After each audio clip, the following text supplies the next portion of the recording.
오늘 함께 나눌 하나님 말씀은 에베소서 3장 1절부터 13절까지입니다. 이러므로 그리스도 예수의 일로 너희 이방인을 위하여 갇힌 자 된 나 바울이 말하거니와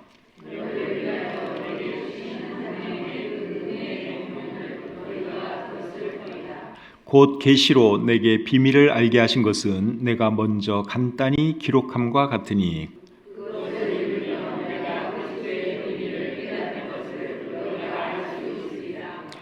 이제 그의 거룩한 사도들과 선지자들에게 성령으로 나타내신 것 같이 다른 세대에서는 사람의 아들들에게 알리지 아니하셨으니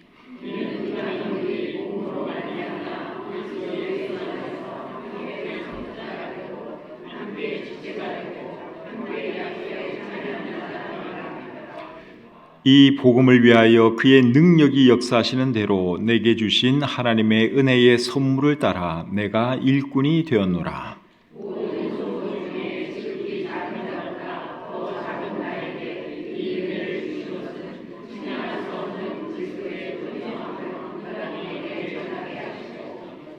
영원부터 만물을 창조하신 하나님 속에 감추어졌던 비밀의 경륜이 어떠한 것을 드러내게 하려 하심이라.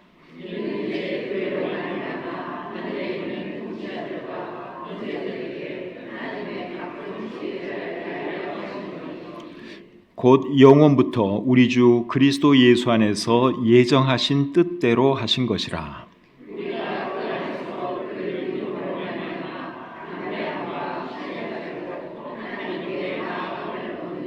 그러므로 너희에게 구하노니 너희를 위한 나의 여러 환난에 대하여 낙심하지 말라.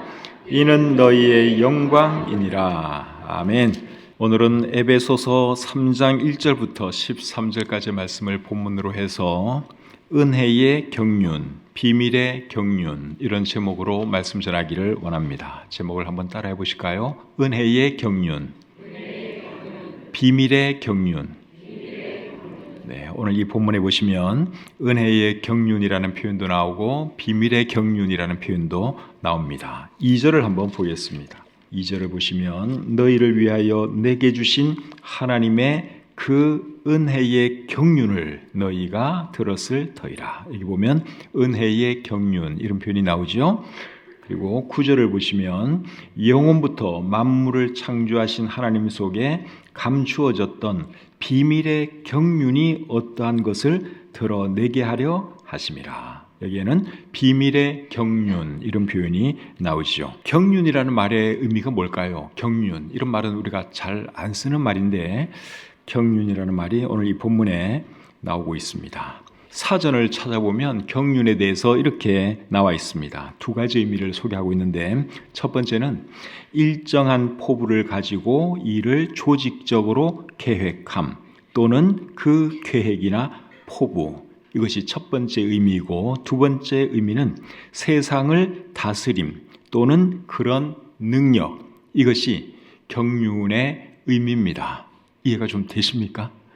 들어도 이게 잘 모르겠죠. 경륜이라는 말이 굉장히 어려운 말이에요. 우리 국어사전에서 중요한 단어는 두 번째에 나오는 다스림. 이게 중요한 말이에요. 다스림, 다스린다. 이 개념을 여러분들이 머릿속에 좀 넣어 놓으시길 바랍니다. 헬라어 성경으로 보시면 경륜이라고 하는 단어가 어떻게 되어 있는가 하면 오이코노미아라고 하는 단어로 되어 있습니다. 오이코노미아. 이 말은 오이코스와 노메오라는 두 단어가 합쳐져서 만들어진 단어예요. 오이코스는 집이라는 뜻이고 노메오는 관리하다 그런 뜻입니다. 그러니까 오이코노미아는 집을 관리, 경영하는 것으로 이해하시면 되겠습니다. 영어 성경으로도 제가 찾아봤죠. 이 경륜이라는 단어가 도대체 무슨 말인가? 영어 성경도 제가 찾아봤더니 영어 성경은 번역본들마다 다른 단어를 쓰고 있습니다. NASB 영어 성경에 보면 stewardship 이렇게 되어 있습니다. 이 단어의 의미는 관리 그런 뜻이에요. 그리고 NIV 영어 성경에 보면 administration 이런 단어를 쓰고 있는데 이 의미도 관리 그런 뜻입니다. 제가 원래 이 영어, 헬라어 이런 거 됐으면 안 쓰려고 노력을 하는데 오늘은 부득이 쓰는 거 여러분 조금 양해를 해 주시기를 바랍니다. 그리고 이제 킹 제임스 성경하고 뉴 킹 제임스 성경을 보면 dispensation 이런 단어를 쓰고 있어요. dispensation. 이 단어가 굉장히 중요합니다. dispensation. 이 단어를 여러분들이 영어 사전을 찾아보시면 뜻이 세 가지로 나와 있어요. 특별 허가, 두 번째는 시혜, 배품, 그리고 세 번째는 제도, 체제. 이게 무슨 말인지 모르겠죠. 더 헷갈리죠. 근데 어쨌든 킹 제임스 영어 성경에는 dispensation 이런 단어로 쓰고 있다 하는 겁니다. 이 단어에서 나온 또 다른 단어가 뭔가 하면 dispensationalism이라고 하는 단어예요. dispensation이라고 하는 단어에서 dispensationalism이라고 하는 단어가 나왔는데 dispensationalism은 세대주의라는 뜻입니다. 혹시 여러분들이 세대주의라는 말을 들어보셨는지 모르겠는데 신학자들은 가끔씩 쓰는 말입니다. 근데 저는 이 단어를 쓰는 것을 그렇게 좋아하지를 않아요. 그런데 사실은 우리가 믿는 신앙이 세대주의 신앙이라고 할 수 있습니다. 근데 제가 왜 이 세대주의라는 단어를 별로 쓰는 걸 안 좋아하는가 하면 일단은 성경이 없기 때문에 저는 무슨 주의 이런 거 갖다 붙이는 걸 별로 안 좋아해요. 그냥 성경에 있는 표현 그대로 같으면 제가 자주 사용할 텐데 세대주의라고 하는 단어는 성경에 안 나오잖아요. 근데 어쨌든 남들이 우리를 보면 우리의 믿음 칼날을 세대주의라 그럽니다. 그러니까 개혁주의 신학을 하는 사람들은 세대주의 신학이 대단히 잘못된 것처럼 그렇게 말을 해요. 세대주의가 뭔지 잘 몰라서 그렇게 말을 하는 것입니다. 세대주의라고 하는 말의 의미는 뭔가 하면 하나님의 통치 방법이 시대에 따라 다르고 인간의 책임도 시대에 따라 다르다고 믿는 신앙 사상이 세대주의입니다. 쉽게 말하면 율법 시대와 은혜 시대를 여러분들이 한번 생각을 해보세요. 옛날에 모세 시대 때는 율법 시대였죠. 그리고 지금 우리는 은혜 시대에 살고 있습니다. 율법 시대하고 은혜 시대하고 하나님께서 통치하시는 방법이 다릅니다. 사람들에게 요구하는 게 다르죠. 율법 시대 때는 하나님이 율법 지킬 걸 요구하셨죠. 근데 오늘날 우리에게는 그거 요구 안 해요. 그렇죠? 그러니까 하나님께서 통치하는 방법 또는 사람들에게 요구하는 것이 다릅니다. 사람들이 하나님께 해야 하는 책임도 다릅니다. 그리고 율법 시대 이전에는 또 다르겠죠. 율법 시대 이전하고 율법 시대하고 하나님이 통치하시는 방식, 사람들을 대하는 방식, 사람들에게 요구하는 것이 다르죠. 사람들의 책임도 달라집니다. 그래서 시대에 따라서 하나님의 통치 방법도 조금씩 다르고 사람들이 하나님께 져야 하는 책임도 이렇게 달라진다. 그렇게 믿는 것을 세대주의 신앙이다. 그렇게 말을 합니다.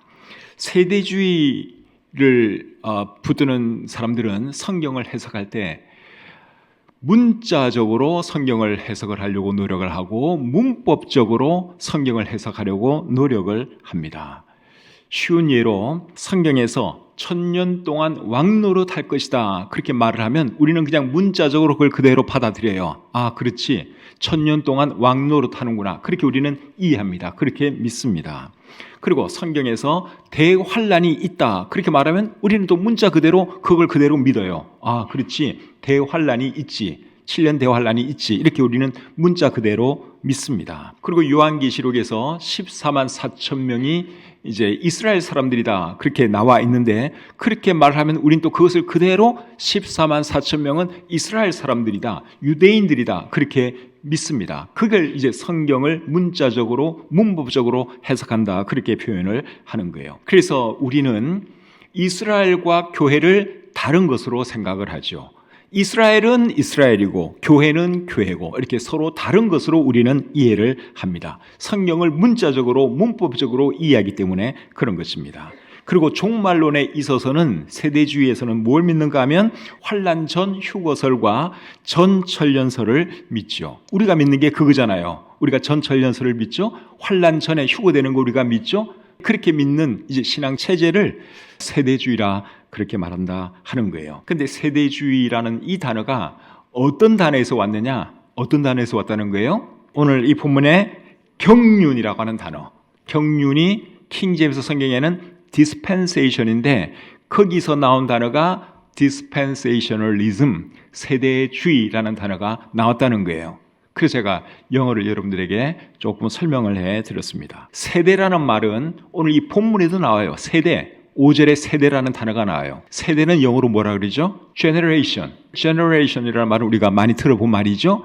근데 세대주의라는 말은 세대라는 단어에서 나온 게 아니라 어떤 단어에서 나왔다고요? 경륜. 경륜이라는 단어에서 세대주의가 나왔어요. 그러니까 그래서 영어를 이걸 이해를 하면 이게 이해가 잘 된다는 거예요. 킹제임스 성경에서는 세대를 어떤 단어를 썼다고요? dispensation. 거기서 나온 단어가 dispensationalism, 세대주의가 나왔다 하는 거예요. 그래서 우리가 믿는 신앙이 세대주의인데 개혁주의 사람들은 세대주의가 뭔지도 모르면서 틀린 것처럼 마치 이단이라도 되는 것처럼 공격을 합니다. 근데 지금 제가 이렇게 쭉 설명하니까 세대주의가 뭔지 이해가 되시죠? 근데 어쨌든 제가 강단에서 세대주의라는 단어를 쓴 거는 오늘이 처음 같습니다. 제가 목회 30년 이상 하면서 한 번도 내가 공식적으로는 내가 쓴 종말론 책에도 세대주의라는 단어를 안 써요. 설교 시간에도 세대주의 말을 안 해요. 근데 오늘 이 본문에 나오는 경륜이라고 하는 말을 내가 설명하다 보니 세대주의까지 설명을 하게 된 겁니다. 오늘 이 본문에 보시면 비밀이라고 하는 단어가 또 3번 정도 나옵니다. 비밀은 뭔 줄 아시죠? 비밀. 비밀은 사전에 보니까 2가지 의미로 되어 있습니다. 첫 번째 의미는 숨겨 남에게 드러내거나 알리지 말아야 할 일, 이렇게 되어 있고, 두 번째 의미는 밝혀지지 않았거나 알려지지 않은 내용, 이렇게 되어 있는데 본문에 나오는 비밀의 의미는 2번째 의미입니다. 밝혀지지 않았거나 알려지지 않은 내용, 그것이 오늘 이 본문이 말하는 비밀이라는 단어의 의미예요. 헬라어 성경에서는 이 비밀이라는 단어가 어떤 단어로 되어 있는지 이렇게 보니까 무스테리온이라고 하는 단어로 되어 있어요. 헬라어 성경에 무스테리온. 근데 이 무스테리온이라는 단어에서 나온 영어 단어가 있는데 혹시 뭔 줄 아시겠습니까? 미스테리예요. 미스테리. 그래서 우리 영어 성경에 보면 비밀이라고 되어 있는 이 단어는 시크릿으로 안 되어 있고 미스테리로 되어 있어요. 그러니까 또 로마서 같은 데는 이 무스테리온이라고 하는 똑같은 단어를 신비로 이렇게 번역하기도 했습니다. 그것이 이제 비밀이라고 하는 단어의 의미다 하는 것을 먼저 제가 말씀을 드리고 이제 오늘 이 본문의 내용을 살펴보도록 하겠습니다. 오늘 이 본문에서 사도 바울은 은혜의 경륜, 비밀의 경륜 이런 표현을 쓰고 있는데 뭘 그렇게 말했는가 하면 하나님께서 예수님을 통해서 하신 일을 사도 바울은 은혜의 경륜이고 비밀의 경륜이다. 그렇게 표현을 하고 있습니다. 2절부터 6절까지 말씀을 제가 다시 한번 읽어보겠습니다. 너희를 위하여 내게 주신 하나님의 그 은혜의 경륜을 너희가 들었을 터이라. 곧 계시로 내게 비밀을 알게 하신 것은 내가 먼저 간단히 기록함과 같으니 그것을 읽으면 내가 그리스도의 비밀을 깨달은 것을 너희가 알 수 있으리라. 이제 그의 거룩한 사도들과 선지자들에게 성령으로 나타내신 것 같이 다른 세대에서는 사람의 아들들에게 알리지 아니하셨으니 이는 이방인들이 복음으로 말미암아 그리스도 예수 안에서 함께 상속자가 되고 함께 지체가 되고 함께 약속에 참여하는 자가 됨이라. 자, 6절 말씀을 보시면 함께라고 하는 단어가 3번 나오죠. 이방인들이 함께 상속자가 되고 함께 지체가 되고 함께 약속에 참여하는 자가 된다 그랬는데 이방인들이 누구와 함께 그렇게 된다는 것일까요? 유대인들과 그렇게 된다 그 말이에요. 그에 대해서는 오늘 본문 앞에 에베소서 2장에서 잘 말을 하고 있습니다. 이방인들이 유대인들과 함께 신앙생활을 하고 한 교회를 이루는 것은 옛날에는 생각도 할 수 없던 일이었습니다. 왜 그런가 하면 그렇게 될 것을 하나님께서 그전 세대 사람들에게는 드러내지 않으셨기 때문에 그렇습니다. 5절 말씀을 또 보겠습니다. 이제 그의 거룩한 사도들과 선지자들에게 성령으로 나타내신 것 같이 다른 세대에서는 사람의 아들들에게 알리지 아니하셨으니 다른 세대에서는 사람들에게 알리지 않으셨다 그렇게 말씀을 하고 있죠. 알리지 않았다가 나중에 이렇게 드러내는 것을 오늘 이 본문은 비밀이라고 표현을 하고 있는 것입니다. 그런 뜻에서 예수님도 하나님의 비밀이라고 할 수 있습니다. 3절 4절 다시 보겠습니다. 곧 계시로 내게 비밀을 알게 하신 것은 내가 먼저 간단히 기록함과 같으니 그것을 읽으면 내가 그리스도의 비밀을 깨달은 것을 너희가 알 수 있으리라. 4절에 보면 그리스도의 비밀 이런 표현이 나오죠. 그리스도의 비밀. 이 말의 의미가 뭘까요? 그리스도의 비밀. 이 말의 의미는 그리스도에게 무슨 비밀이 있다. 그게 아니라 그리스도가 하나님의 비밀이다. 그 말입니다. 골로새서 1장 27절 끝에 보시면 이런 말씀이 있습니다. 이 비밀은 너희 안에 계신 그리스도시니. 비밀이 누구라 그랬어요? 그리스도가 비밀이라고 말씀하고 있습니다. 또 골로새서 2장 2절 끝부분에 보시면 하나님의 비밀인 그리스도를 깨닫게 하려 함이니 그렇게 말씀을 하고 있어요. 하나님의 비밀인 그리스도. 여러분, 왜 예수 그리스도가 하나님의 비밀일까요?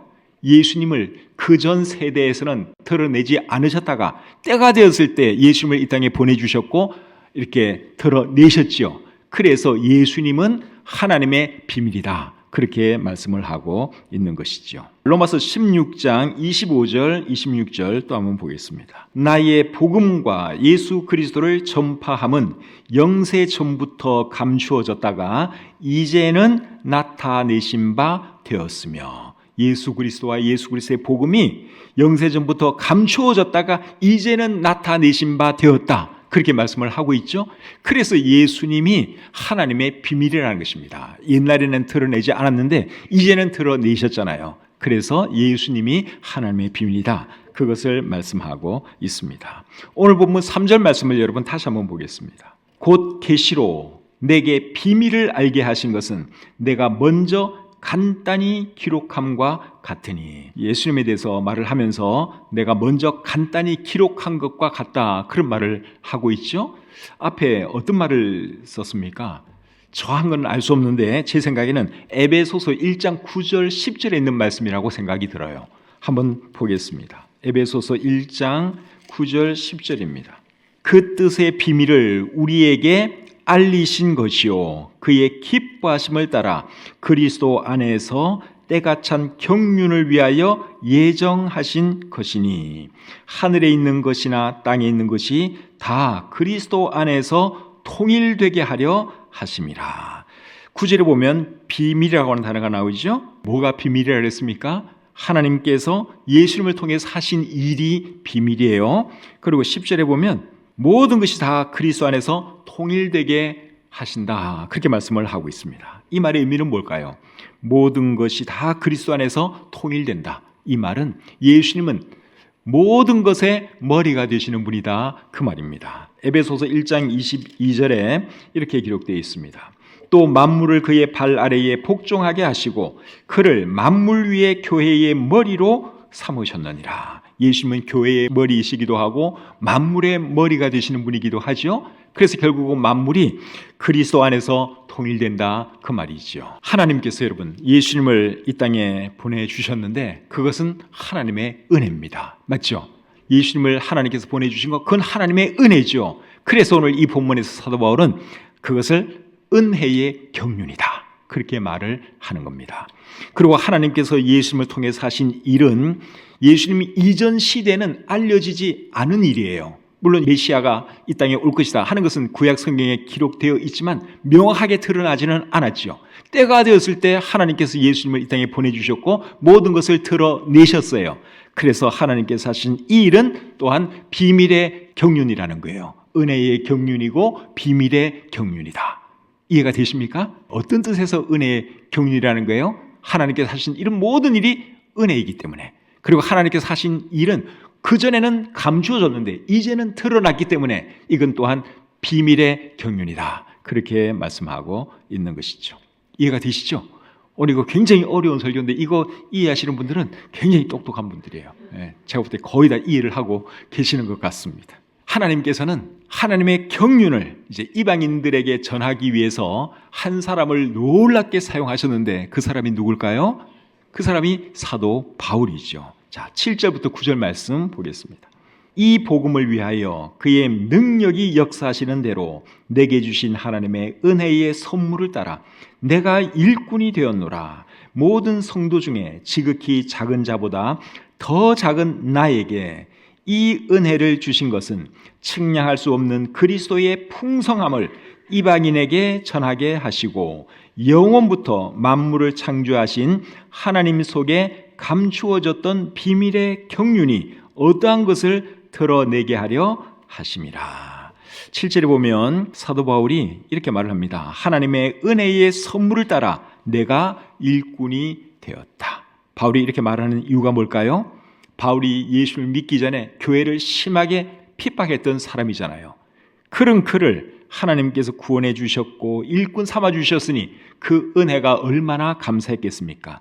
그래서 하는 말이 하나님의 은혜의 선물을 따라 내가 일꾼이 되었다. 그렇게 말을 하는 것이죠. 8절에서는 또 이렇게 말을 합니다. 모든 성도 중에 지극히 작은 자보다 더 작은 나. 사도 바울이 자기 자신을 그렇게 표현을 했어요. 모든 성도 중에 지극히 작은 자보다 더 작은 나. 그 사람이 나입니다. 바울이 그렇게 말을 하고 있어요. 이렇게 말하는 이유도 동일한 이유예요. 교회를 핍박했기 때문에 이제 이렇게 자신을 낮추어서 표현하고 있는 것이죠.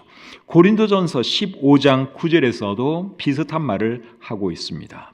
나는 사도 중에 가장 작은 자라. 나는 하나님의 교회를 박해하였으므로 사도라 칭함받기를 감당하지 못할 자니라. 내가 교회를 너무너무 핍박했기 때문에 나는 사도라고 불릴 자격도 없는 사람입니다. 사도 바울은 그렇게 말을 했습니다. 디모데전서 1장 13절부터 15절에서는 또 이렇게 말을 합니다. 내가 전에는 비방자요 박해자요 폭행자였으나 도리어 긍휼을 입은 것은 내가 믿지 아니할 때에 알지 못하고 행하였음이라. 우리 주의 은혜가 그리스도 예수 안에 있는 믿음과 사랑과 함께 넘치도록 풍성하였도다. 믿보다 모든 사람이 받을 만한 이 말이요 그리스도 예수께서 죄인을 구원하시려고 세상에 임하셨다 하였도다. 죄인 중에 내가 괴수니라. 자기 자신을 사도 바울은 죄인 중에 괴수라고 표현했어요. 너무너무 교회를 많이 핍박했기 때문에 믿는 사람들 잡아 가두고 심지어 죽이기까지 했으니 얼마나 죄를 많이 지은 겁니까? 그래서 나는 정말 죄인 중에 괴수다. 그렇게 사도 바울이 고백한 것이죠. 이런 바울을 하나님께서 부르셔서 하나님의 은혜가 얼마나 풍성한지 이방인들에게 전하게 하셨습니다. 그리고 하나님의 경륜을 드러내게 하셨죠. 오늘 보면 8절 9절 다시 한번 보겠습니다. 모든 성도 중에 지극히 작은 자보다 더 작은 나에게 이 은혜를 주신 것은 측량할 수 없는 그리스도의 풍성함을 이방인에게 전하게 하시고 영원부터 만물을 창조하신 하나님 속에 감추어졌던 비밀의 경륜이 어떠한 것을 드러내게 하려 하심이라. 사도 바울이 하나님께서 자기에게 이런 놀라운 일을 맡겨주셨다. 그런 말을 하고 있습니다. 방금 읽은 이 말씀에 의하면 여러분, 하나님은 언제부터 예수님을 통해 사람들을 구원하실 계획을 세우신 걸까요? 영원 전부터. 9절에 보면 영원부터 이런 표현을 쓰고 있죠. 영원부터. 영원부터라는 말은 영원 전부터 그 말이에요. 11절에도 영원부터라는 말이 나옵니다. 11절 보겠습니다. 곧 영원부터 우리 주 그리스도 예수 안에서 예정하신 뜻대로 하신 것이라. 여기도 보면 영원부터 이런 표현이 나오죠. 그리고 그리스도 예수 안에서 예정하신 뜻대로 하신 것이다. 그렇게 말하고 있는데 뭘 예정하셨다는 것입니까? 예수님을 통해서 사람들을 구원해 주실 것을 예정하셨다 그 말입니다. 켈빈주의자들이 생각하는 것처럼 구원받을 사람 예정하시고 멸망시킬 사람을 예정하셨다. 그게 아니라 예수님을 통해서 인류를 구원하실 그것을 하나님께서 미리 계획하셨고 예정하셨다 그 말입니다. 그래서 사람이 구원받기 위해서 해야 할 일은 예수님께서 해놓으신 그 일을 받아들이고 믿는 것밖에 없죠. 누구라도 예수님을 믿고 받아들이면 구원해 주시겠다고 우리 성경이 말씀하고 있습니다. 오늘 보면 12절 또 보겠습니다. 우리가 그 안에서 그를 믿음으로 말미암아 담대함과 확신을 가지고 하나님께 나아감을 얻느니라. 여기 보니까 그를 믿음으로 말미암아 우리가 하나님께 나아갈 수 있다. 즉 구원받을 수 있다. 그렇게 말을 하고 있죠. 이게 하나님의 은혜입니다. 하나님은 사람들을 구원해 주시기 위해서 뭐 다른 어떤 것을 요구하잖아요. 수행할 것을 요구하지도 않고 어떤 종교 행위할 것을 요구하지도 않고 고행할 것을 요구하지도 않아요. 그저 예수님께서 해놓으신 일을 믿고 받아들이는 것만을 요구하고 계십니다. 그게 하나님의 은혜죠. 하나님의 입장에서는 우리에게 은혜를 베푸신 겁니다. 우리가 해야 할 일은 그 예수님을 믿음으로 받아들이는 것이죠. 그것이 우리가 해야 할 일입니다. 에베소서 2장 8절에 이렇게 말씀하고 있죠. 너희는 그 은혜에 의하여 믿음으로 말미암아 구원을 받았으니 이것이 너희에게서 난 것이 아니요 하나님의 선물이라. 구원은 여러분 하나님의 선물이에요. 하나님의 입장에서는 은혜로 거둬주시는 거예요. 우리 사람의 입장에서 해야 할 것은 뭡니까? 믿음으로 감사함으로 받아들이는 것. 그렇게 하면 그게 구원이 이루어지는 거예요. 그래서 구원은 하나님의 은혜와 사람의 믿음에 의해서 이루어진다. 그렇게 말할 수 있습니다. 하나님의 경륜과 관련해서 교회가 할 일에 대해서도 오늘 이 본문이 말씀을 하고 있습니다. 10절 11절 보겠습니다. 이는 이제 교회로 말미암아 하늘에 있는 통치자들과 권세들에게 하나님의 각종 지혜를 알게 하려 하심이니 곧 영원부터 우리 주 그리스도 예수 안에서 예정하신 뜻대로 하신 것이라. 자, 이 말씀에 의하면 교회는 하늘에 있는 통치자들과 권세들에게 하나님의 각종 지혜를 알게 해야 하는 거죠. 이 말씀이 그것을 말씀하고 있습니다. 세번역 성경으로 10절 말씀을 다시 한번 읽어보겠습니다. 그것은 이제 교회를 통하여 하늘에 있는 통치자들과 권세자들에게 하나님의 갖가지 지혜를 알리시려는 것입니다. 그렇게 말씀을 하고 있어요. 여기서 말하는 하늘에 있는 통치자들과 권세자들은 천사들을 의미합니다. 그래서 이 천사들은 하나님께서 하시는 일을 누구를 통해서 알게 되느냐? 교회를 통해서 알게 된다 그 말이에요. 여러분, 교회를 통해서 하나님께서 하시는 일을 천사들에게 알게 하시는 이유가 뭘까요? 천사들이 하나님께서 하시는 일에 대해서 관심이 있기 때문에 그렇습니다. 하나님만 관심 있는 것이 아니라 천사들도 하나님의 일에 대해서 관심이 있습니다. 베드로전서 1장 12절 말씀을 한번 보겠습니다. 중간부터 한번 읽을게요. 이것은 하늘로부터 보내신 성령을 힘입어 복음을 전하는 자들로 이제 너희에게 알린 것이요 천사들도 살펴보기를 원하는 것이니라. 이거 보니까 천사들도 살펴보기를 원하는 것이다. 그렇게 말을 하고 있죠. 뭘 알기 원한다는 것입니까? 복음 전하는 자들이 하는 일에 대해서 천사들도 알기 원한다. 천사들도 관심을 가지고 있다. 그렇게 말씀을 하고 있습니다. 또 누가복음 15장 10절에는 이렇게 말씀을 하고 있어요. 내가 너희에게 이르노니 이와 같이 죄인 한 사람이 회개하면 하나님의 사자들 앞에 기쁨이 되느니라. 한 사람이 회개하면 하나님의 사자들 앞에 기쁨이 된다 그랬는데 여기서 말하는 하나님의 사자들도 천사들을 의미합니다. 그러니까 구원받는 영혼들이 있으면 누가 기뻐한다는 거예요? 하늘에서 하나님도 기뻐하시지만 천사들도 기뻐한다 그거예요. 물론 우리도 기쁘죠.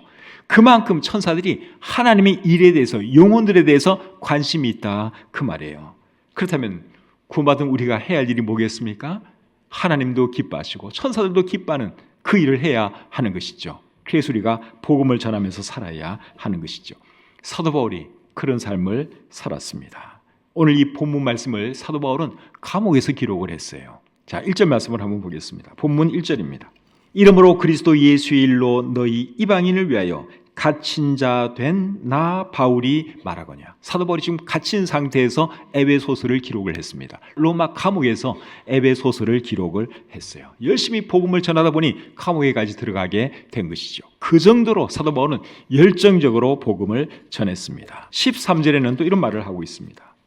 그러므로 너희에게 구하노니 너희를 위한 나의 여러 환난에 대하여 낙심하지 말라. 이는 너희의 영광이니라. 사도 바울이 지금 감옥에 들어가 있으니까 에베소 교회 성도들이 얼마나 염려를 많이 하겠습니까? 또 낙심하는 사람들도 있겠죠. 그래서 사도 바울이 하는 말이 너희에게 구하노니 너희를 위한 나의 여러 환난에 대하여 낙심하지 말라. 염려하지 말라. 낙심하지 말라. 그렇게 말을 하고 있습니다.